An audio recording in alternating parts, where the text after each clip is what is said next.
আসসালামু আলাইকুম, শুভ সকাল সবাইকে। আজকে একটি নতুন ব্লগ স্টার্ট করলাম। ঘুমে থেকে উঠে দেখি আম্মু খিচুড়ি রান্না করতেছে। আম্মু বলছিল ভুনা খিচুড়ি করার জন্য, কিন্তু আমরা বললাম পাতলা খিচুড়ি করার জন্য। অনেকদিন হয়ে গেছে পাতলা খিচুড়ি খাই না, তাই এই তো খিচুড়ির লুকটা অনেক সুন্দর হয়েছে। ঘুম থেকে উঠে বিছানাটা করা হয়ে গেল আমাদের, কিন্তু আমাদের বারান্দায় বিছানা কমপ্লিট করা। এখন সকাল 11:30 বাজে। এখন আম্মুকে বললাম একটু চা খেয়ে রিফ্রেশ হওয়ার জন্য, তাই আম্মু চা বানিয়ে আনলো। এই তো চা আর বিস্কুট, এগুলো এখন খাবো। এই তো আজকে শুক্রবার, আজকে কি রান্না হচ্ছে দেখাই আপনাদেরকে। আম্মু কি রান্না করছো?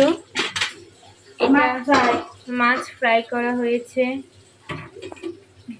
এখানে মাসকলার ডাল ডিম দিয়ে রান্না করা হয়েছে। তো মাছ ফ্রাই হচ্ছে, গরম গরম পানি গরম হচ্ছে। আর এখানে ছোট মাছ রান্না করা হয়েছে। আর এখানে ভাত। এই হচ্ছে আজকে আমাদের দুপুরের খাবার।